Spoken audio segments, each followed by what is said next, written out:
Maak die Bybel oop by Romeine 2. Ons is besig, vir die van julle wat relatief nuut is by ons, of besoekers is, ons is besig om stelselmatig deur die boek van Romeine te beweeg. Ons kom nou net uit die boek van Johannes uit, het ons 2 jaar gevat om daar deur te gaan, en dit mag ons moontlik 2 jaar vat om deur Romeine te gaan, so ons gaan stelselmatig daardeur, en die doel is, dis dat ek en jy ons Bybel lees. Te veel kry ons mense wat gaan om preke te hoor, en dis amazing preke, maar dis wanneer ons 'n versie hier uithaal en 'n versie daar uithaal, en ons vergeet wat is die konteks van ons skrywers, hoekom hulle skryf, wat hulle beleef, wat hulle dink, die konteks in die plek en die mense vir wie hulle skryf. En so ons hart is wanneer ons dit doen, dan sê ons lees stelselmatig die Bybel. En die hart is dat jy jou Bybel lees. So, as jy nie 'n Bybel hierso het nie, haal jou foon uit, maak gou jou Bybel oop ergens op jou foon, gaan op die internet, is al baie online Bybels, daar's 'n YouVersion app, kry 'n Bybel, lees saam, dis ons hart. Ons wil seker maak dat ons die Bybel konstant lees. Ek gaan vir julle vanoggend 4 foto's wys, en dan gaan hulle een vir een gaan ek hulle in queue, so julle moet net wag voordat julle dit doen. Al wat ek gaan doen is, ek gaan die eerste foto vir jou opsit, en dan al wat ek wil hê jy moet doen is, wees net bewus van jou eerste gedagtes wat opkom in jou hart. Okay, alright. So die heel eerste foto is van 'n kombuis. Alright, dan die tweede foto wat ek vir jou opsit is 'n bord kos. Alright, die derde foto wat ek vir jou opsit is 'n kantoor. En dan die laaste foto wat ek vir jou opsit is die binnekant van 'n kar. Okay, nou is my vraag. Nou gaan ek jou vra, as ek nou hierdie foto afhaal, wat was jou gedagtes gewees? Wat het opgekom in jou hart? Nou, daar's dalk van julle wat soos, ek dink, het jy 'n foto van my kombuis geneem?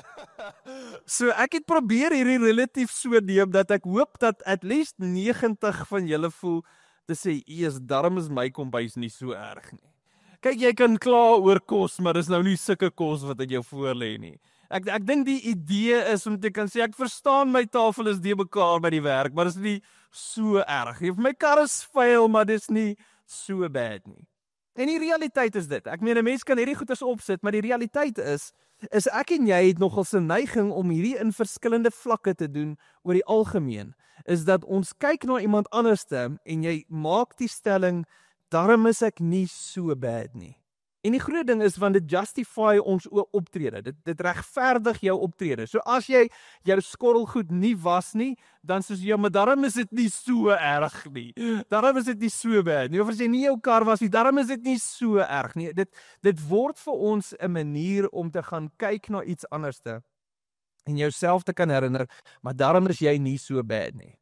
Of ons probeer vir onsself 'n status kry in society. So met ander woorde, jy het 'n huis, en jou huis val in 'n spesifieke kategorie. So as jy gaan kyk en jy vergelyk dit met ander mense se huis, dan kan jy voel, okay, ek's nou nie so grand en so fancy, maar daarom is dit nie soos daai huis nie. Nee? Ons doen dit dieselfde met ons karre, ons doen dit dieselfde met jou salaris, jy doen dieselfde met pretty much alles wat ons het. Ons sit vir onsself in society op 'n plek waar jy voel, at least ek pas hier in en daarom is ek nie so bad nie.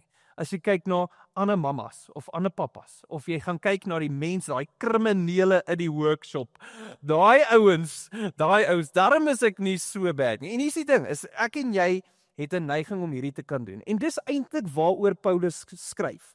So vandat hy begin in Romeine 1 vers 18, reg deur tot by waar ons is, ons begin met Romeine 2 vers 17, was dit nog konstant sy hart gewees. Onthou, Romeine 1 vers 18 tot vers 32, toe praat hy van mense wat leef in sonde. En dan kom hy in hoofstuk 2 vers 1, en dan sê hy, jy sê dalk, dis daarom verskriklike mense wat jy beskryf.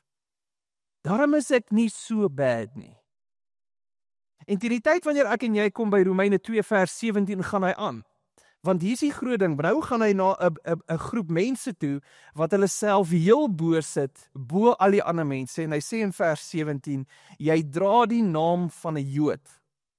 Nou moet ons onthou, dat die Jode het altyd hulle self gegroepeer, en ek het dit laas vir julle gesê, in 2 groepe, daar's 2 groepe mense, jy het 'n Jood en 'n nie Jood, of jy's 'n Jood of 'n heiden, Engels is die woord Gentile. So dis pretty much, jy's of 'n Jood of jy's die res van die wêreld. Daar's van die ouens wat die stelling gemaak het dat die Here gebruik die nie-Jode om die hel warmer te maak. Dis die Jode, ons is goed, die res is almal net kole vir die hel. Dis pretty much hoe intens hulle beleef het dat ons is beter as jy. Daarom is ek nie so bad soos daai nie. Nou ek het al vir julle verwys ook na die fariseer wat bid en hy's besig om te sê, "Jesus Here, dankie dat ek so kan my tiende gee en ek al hierdie goeders sien. Daarom is ek nie so sleg soos hierdie tollenaar nie. Ek is beter as." En die idee is Paulus is besig om hierdie ding vas te maak. Nou voordat ek en jy onsself diskwalifiseer, want onthou ons lees, nou gaan hy praat met Jode, nou is dit soos, we're off the hook. Jy moet onthou die konsep, die mindset van 'n Jood, was dat hulle het self as superior gesien in terme van hulle geestelike toestand bo ander. So nie noodwendig dat hulle meer gehad het in terme van 'n groter huis of 'n groter, beter kar of 'n beter salaris, enige van daai goeders nie. Hulle was geestelik beter as die wêreld. En so wanneer hy vir ons hierdie stellings gaan maak, dan wees net versigtig voor jouself diskwalifiseer, want ons mag dalk baie keer onsself in hierdie vind. Hy sê jy dra die naam van 'n Jood. Jy vertrou daarop dat jy oor die wet van God beskik en jy spog daarmee dat jy 'n spesiale verhouding met God het. Ja, jy weet wat God van jou verwag. Jy kan goed tussen reg en verkeerd onderskei omdat jy die wetsonderrig ontvang het. Jy beskou jouself as 'n gids vir die blindes, 'n ligbaken vir mense in die donker wat verkeer sonder God. Jy dink jy kan onkundiges onderrig en die beginners touwys maak, omdat die wet vir jou die beliggaaming van alle kennis en waarheid is. Nou kom, hy maak net die stelling en gaan kyk daar. Hy sê, so, nou vra ek vir my en vir jou, as ek en jy ons toestand moet kry, ons Christelike temperatuur waar jy nou is, voel jy dat jy 'n spesiale verhouding het met God? Dink jy weet wat God van jou verwag? Kan jy tussen reg en verkeerd onderskei? Dink jy dalk dat jy is 'n gids vir die blindes, 'n ligbaken vir mense wat in die donker is? Is jy besig om onkundiges te onderrig en is jy besig om beginners touwys te maak? Want dis die mindset. Dis mense wat hulle self op 'n geestelike vlak sit. En wat hy nou vir ons gaan doen, is hy gaan vir ons sê, maar hou op spog oor hierdie goeters. So hy gaan ons nou in hierdie idee vat. En onthou, hy praat hoofsaaklik met Jode.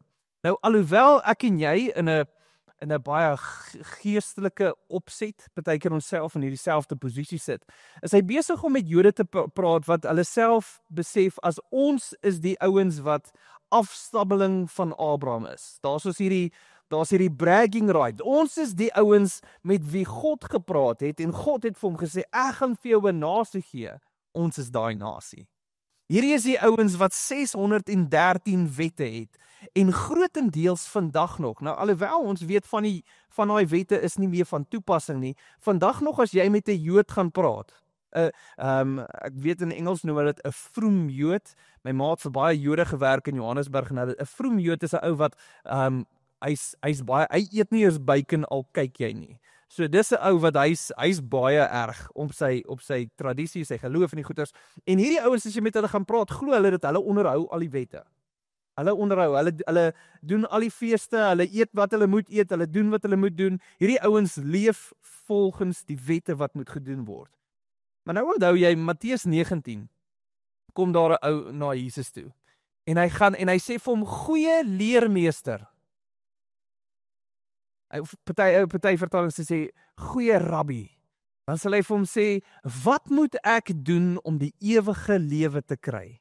En dan onthou julle Jesus se gesprek. Hy begin eers met hom wie is goed en dis net God alleen wat goed is en daai het 'n hele verduideliking nodig net voordat ons dink dat Jesus het nooit homself as God verklaar nie.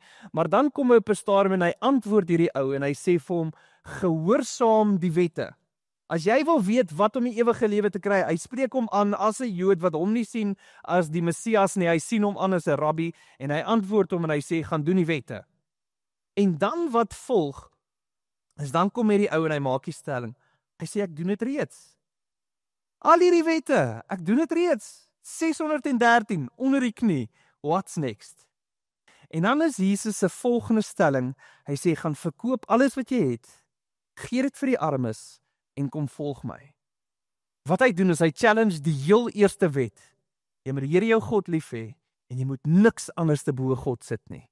En ewe skielik besef hierdie ou, dat hy het soveel, dat hy nie bereid is, om selfs die heel eerste gebod te kan onderhou nie.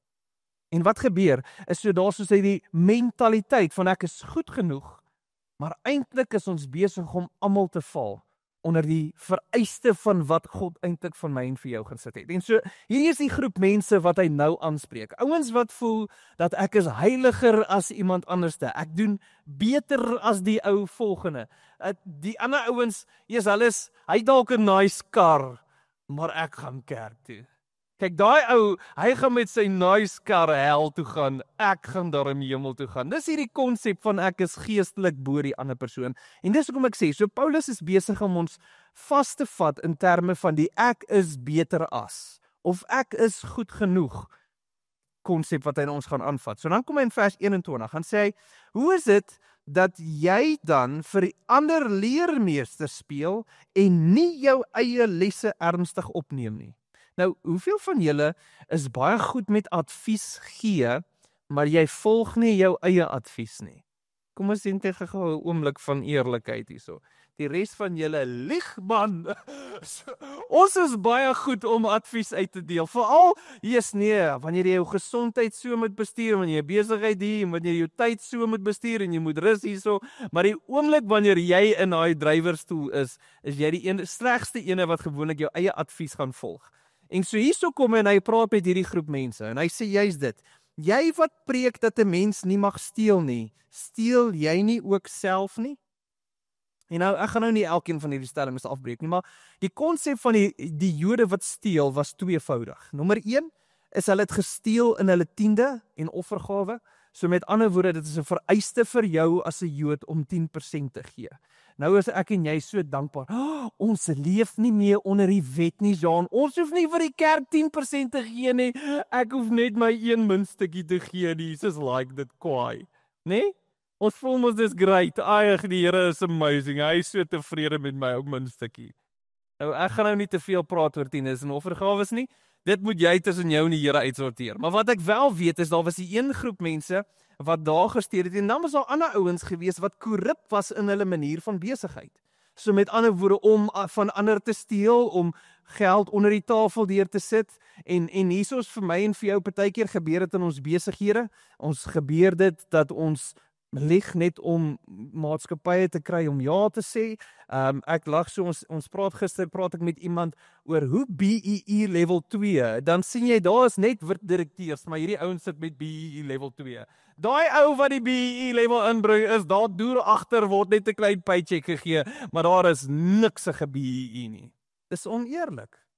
Dis oneerlik, en die groot ding is dit, as ons moet onsself gaan verdedig, nie op Jean se standaard nie, maar op God se standaard, hoe lyk ons besighede? En dan hier is die ander ding, is as ek en jy ons rekeninge betaal, en ons betaal nie ons rekeninge nie, dan steel ons.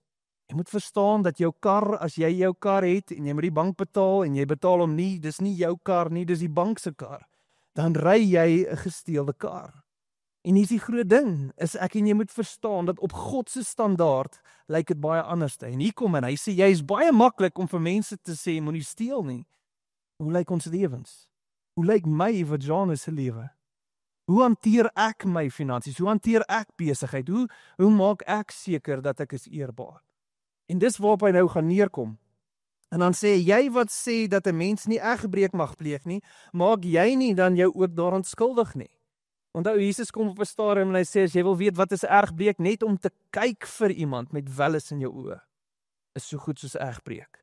En so hier kom en hy stel vir ons die lyn, en dan sê hy, jy wat die afgode verafskiet, doen jy nie ook mee aan die berowing van die tempels van die nie-Jode nie? Ja, jy wat op God se wet beroem, jy wat jy beroof God van sy eer, wat jy self die wet oortree. Geen wonder nie dat die skrif sê, julle veroorsaak dat God se naam onder die nie-Jode nasies sleg gemaak word. So nou kom hy hierso en nou sal ek het nou nie tyd daaroor nie, maar as 'n mens nou 'n tipiese predikant kry wat nou hieroor gaan praat, dan gaan hy praat van dat ons leef met die naam Christen, maar hoe ons leef is nie eintlik wie ons moet wees nie. En dan kyk jy daai wêreld kyk al buitekant en sê as dit is hoe 'n Christen moet leef, wil ek nie dit wees nie. Want op 'n Sondag sit ons spreeks, nie julle nie. Julle is almal te cute en cuddle. Julle is oulik. Julle is presies so heilig môre soos dit julle vandag is. Ek weet julle is amazing. Maar vir die ander kerke wat daar mense is wat skirminkels is, hulle sit op 'n Sondag daar en Maandag vloek en skree ek op al wat 'n persoon is wat naby my is en tog op 'n Sondag was ek hierdie oulike heilige preetse Christen. Gebeur dit met ons? En hier's wat hy nou begin doen is, hy sê vir ons sit onsself nie net beter as ander nie, maar ons dink ons is heiliger as ander. Practice what you preach. Dan teen die tyd wanneer hy vers 25 tot en met vers 27 gaan doen, gaan hy praat oor die besnydenis. Nou, ek gaan nou nie te veel gaan oor die besnydenis en hoe dit lyk en wat dit is en die gory details daarvan nie, maar die idee is waar hy begin het. Is julle moet onthou dat God het 'n verbond gemaak met Abraham. So hy sê vir Abraham, onthou dit kom eers met Abraham wat sê, "Jesus Here, wat beteken dit dat U vir my al hierdie goeders gee en ek het niemand om dit voor te gee nie? Dit alles wat ek het en alles wat ek besit gaan na een van my slawe toe gaan." En hy sê, "Here, wat gebeur hier aan? Hoe kan ek regtig getuig van die goedheid?" En dan kom die Here en dan sê hy, "Maar dit gaan nie gebeur nie. Ek gaan vir jou seën gee. Ek gaan jou 'n vader maak van 'n groot nasie." So dis die belofte. En dan sien ons God gaan in 'n verbond in met Abraham. So ons lees hierdie Genesis 15 tot Genesis 17. Maar die verbond wat God vir Abraham met hom maak, is hy sê vat hierdie klomp diere, sny hulle in helfte, sit hulle so aan twee kante en dan word daar een helfte van die dier hierso, ander helfte van die dier met die bloed wat so tussendeur loop en al hierdie diere word uitgepak. En ons noem dit 'n suzerain vassal covenant. Wat beteken dat God het toe deurbeweeg en hy het gesê ek gaan my deel van die verbond hou. So ek gaan jou 'n vader maak van 'n groot nasie. En dan wat moet volg Abraham is jy moet tweede loop en wat jy moet doen is dat jy moet my eer vir wie ek is, dat jy gehoorsaam moet wees aan alles wat ek vir julle sê en dan sit hy deel van die verbond is die besnydenis dat elke jong seentjie op 8 dae oud besny sal wees. So dis wat eintlik moet plaasvind. Ons weet wat gebeur is hy gaan in 'n diep droom en plaasvind dat God en dan Abraham gaan God deur eerste in vorm van 'n rookpot, daarna gevolg deur 'n fakkel. 'n Baie mooi boodskap, ons het al daaroor gepraat. Maar ultimately wat gebeur is die besnydenis word 'n teken van die verbond wat God met Abraham gemaak het om te sê Abraham, ek het jou lief en ek gaan jou die vader maak van 'n groot nasie. En die teken daarvan is elke 8ste dag moet 'n seentjie besny word. So op die 8ste dag as 'n seentjie gebore is, word hy besny en hierdie word dan 'n teken dat hy deel is van hierdie familie. En nou kom hy en hy sê dat daar is Jode. Daar is nou mense wat op die besnydenis sê, "Hey, ek's besny, ek's 'n Jood. That's it, ek's deel van die family. Ek het niks nodig om enigiets anders te doen nie." En nou kom hy sê, hierdie is ons probleem. Is ons dink ons is okay, want ekstern is ons nou iets wat ons nou laat heilig voel, maar in ons harte is daar nog korrupsie. Nou vir my en vir jou is dit nie noodwendig besnydenis nie. Wat klassifiseer my en jou as 'n Christen? Kerk toe gaan. Dis 'n eksterne ding wat ek Sondag na Sondag doen en vir die wêreld wys dat ek is 'n Christen. En dan sal dieselfde stelling wees dat kerk toe gaan maak nie dat jy 'n Christen is nie. Hoor mooi, goeie mense gaan nie hemel toe nie. Mense wat kerk toe gaan nie hemel toe nie. En dis waartoe hy gaan met hierdie hele ding. Moenie dink dat eksterne goeders is die goeders wat my gaan kwalifiseer om by God uit te kom nie. Dis die hart. So eksterne goeders. Dan hier kom hy op en hy som dit vir ons op in vers 28. Hy sê jy is nie 'n ware Jood bloot omdat jy in die openbaar as 'n Jood bekend staan of omdat jy uitwendig besny is nie. Inteendeel, die ware Jood is die een wat dit in sy binneste is. En die ware besnyders is nie die een wat dit aan jou liggaam verrig nie. Nee, die besnyders van jou hart wat deur die Gees van God verrig word. Nie deur wetsvoorskrifte nie. So 'n persoon ontvang lof, nie van mense nie, maar van God. So hy kom en hy sê, dis nie die eksterne goeders wat maak dat ons gelowiges is nie. Dis nie die eksterne goeders wat 'n Jood 'n goeie Jood maak nie. Dis intern, dis wat in jou hart plaasvind, wat die verandering moet plaasvind. En so hierso kom hy en hy gaan dan vir ons oor na hoofstuk 3 toe, vers 1. En dan sê hy, beteken dit dan enigiets besonders om 'n Jood te wees? Of hou die besnydenis enige voordeel in? Inderdaad, dit hou baie voordele in. Die belangrikste is die feit dat God sy openbaring aan die Jode toevertrou het. So die enigste ding wat 'n Jood maak dat jy is nou amazing, is weet dat God het sy beloftes deur die Jode gebring. Dis waar deur ons geloof gekom het. Dis al. Dis pretty much al. As hy sê hierso, want hy in jou Afrikaans 2020 sal sê in die eerste plek. Nou as hy dit sê die eerste plek, sien jy dat hier nêrens te volg 'n tweede plek en 'n derde plek en 'n vierde plek nie. Want wanneer hy praat van eerste en die spesifieke Griekse woord wat hy daar gebruik is eerste van belangrikheid. Nou toe ons gepraat het van Jesus as eersgeborene, eerste in belangrikheid, nie eerste in kronologie nie, nie eerste kronologies nie, maar dis eerste van belangrikheid. So die enigste ding wat belangrik is van 'n Jood is deur hulle wat God ons geloof vir ons gebring het. En dis die hart wat hy daar sê. En dan kom hy in vers 3 en sê, wat sê dit vir ons? Impliseer die feit dat party Jode ontrou geword het, dan nie dat God se getrouheid aan sy beloftes ook daarmee heen is nie? Beslis nie. Al sou elke mens 'n leienaar wees, God se waaragtigheid staan steeds vas. Soos die skrif sê, en nou quote hy uit Psalm 51 uit. Hy sê, U sal reg bewys word in wat U sê en U sal U regsaak wen. Wat hier plaasvind, is nou het jy ouens wat sê, okay, maar hoorie, wow, nou sê jy vir my dat daar is mense wat nou sonde doen, beteken dit nie nou dat die verbond tussen God en die mense nou uitgewis is nie? Nou sê daar's nie manier nie, God bly getrou. En hy gebruik Psalm 51, want Psalm 51 is net nadat Nathan met Dawid gepraat het. Nou onthou julle, daar was 'n stadium gewees wat Dawid suppose was om oorlog toe te gaan. En hy stuur sy mense uit om te gaan oorlog doen, en hy loop rond op die dak. En daar sien hy 'n tannie wat bad. Nou plaas van hom te sê, "Hey, stout, drink aan." Wat doen hy? As hy kyk 2 keer, hy kyk 3 keer en hy hou van wat hy sien.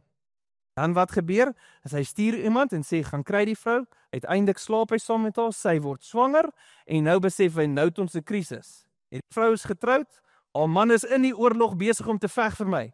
So wat hy doen, is hy gaan roep toe daai man, bring hom hiernatoe, en hy probeer alles in sy vermoë doen, dat hierdie man by sy vrou is, dat die ou net dink dit is my kind. Maar daai ou weier, hy is committed, hy sê ek sal slaap op die trappe voor die paleis, daar is geen manier dat ek na my vrou toe gaan, en ek gaan daar by haar wees, terwyl al die ander manne besig is om oorlog te veg nie. En dan stuur Dawid 'n brief saam met die ou, en hierdie brief sê, sit hierdie ou heel voor op die linies, en wanneer die oorlog op sy ergste is, wat hy doodgemaak word. En dis wat gebeur. Hy doen dit, die man is dood, en nou kom Nathan. Nathan het vir hom hierdie hele lang storie wat hy vir hom vertel van hierdie lammetjie en hoe erg dit is, en Dawid vuur op en vlam, en hy's, hoe kan 'n man so onreg wees? En dan sê hy, Dawid, jy is die man wat onreg gedoen het. En hy trap hom vas net daar oor wat hy gedoen het. En dan skryf Dawid Psalm 51. Hy skryf dit want hy besef dat hy teenoor God en God alleen sonde gedoen. En dan gaan jy lees Psalm 51. En dit is 'n ongelooflike mooi psalm. En dan op 'n stadium kom hy en sê, Here, is teen U en U alleen wat ek gesondig het. Here, ek is so jammer. Here, asseblief, moenie my oordeel oor dit wat ek verdien. Here, mag U genade oor my wees. En dan maak hy hierdie stelling, dat die oordeel wat U oor my het, sal reg wees. Maak nie saak wat U oordeel is oor my nie. U oordeel sal reg wees.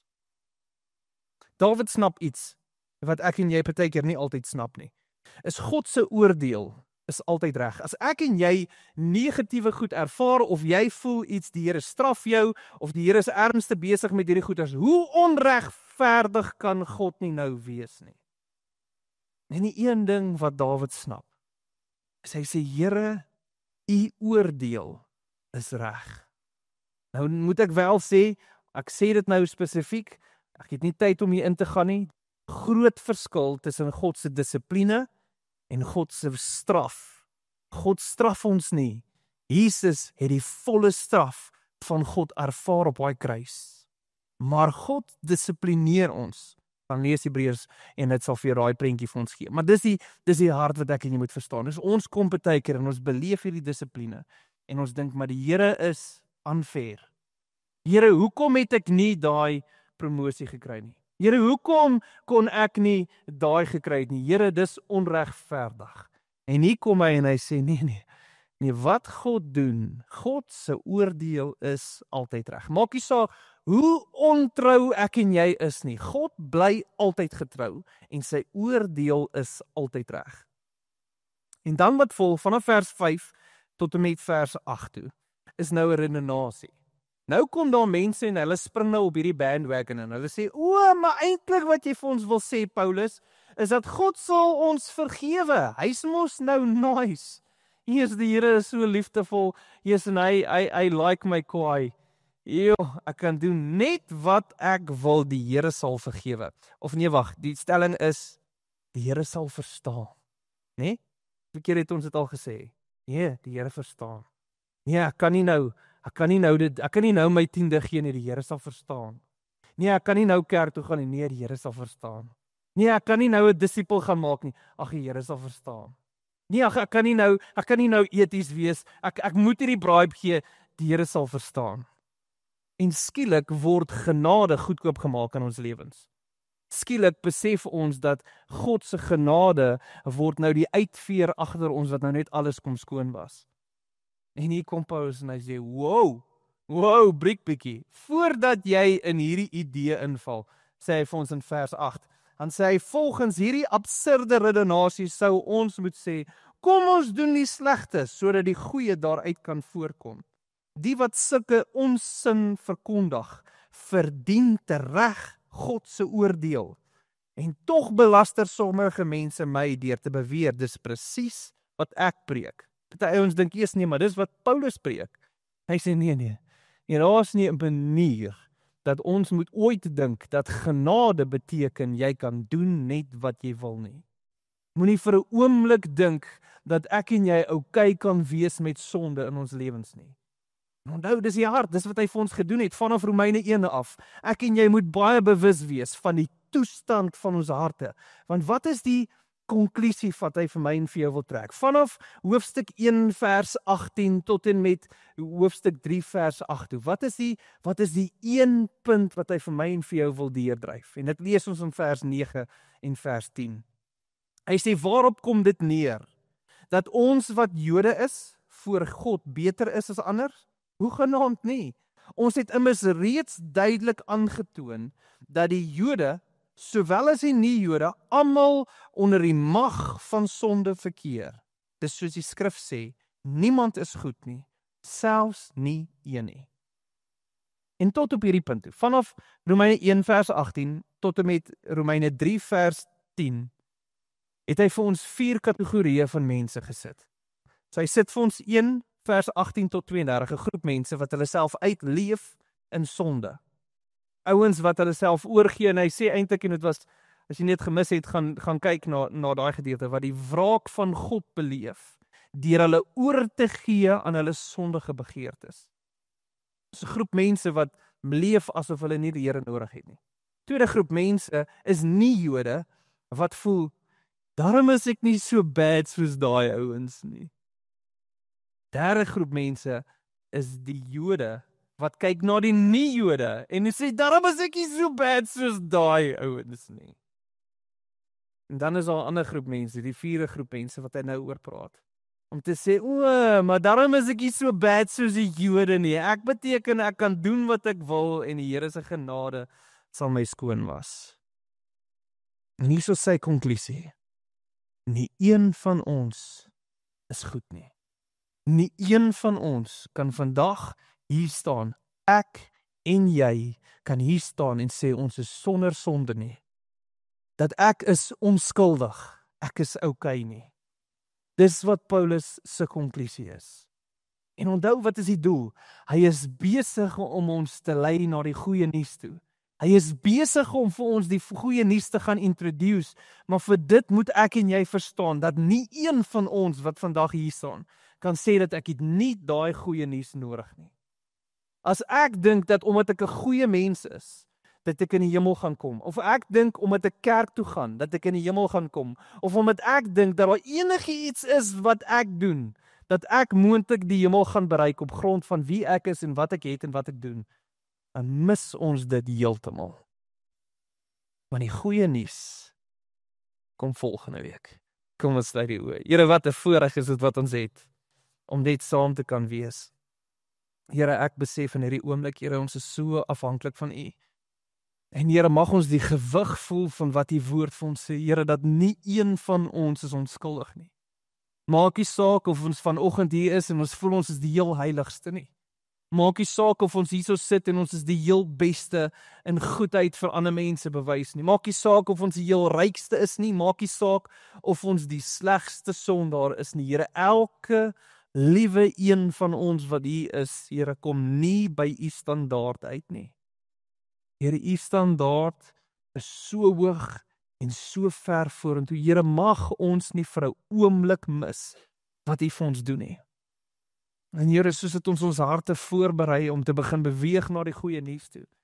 Here, mag hierdie boodskap nie vir ons hopeloos wees nie. Here, mag ons gekonfronteer word met die waarheid van ons toestand, maar mag ons hoop in ons harte hê, Here, want ons weet dat daar is 'n oplossing wat vir ons vryheid gee.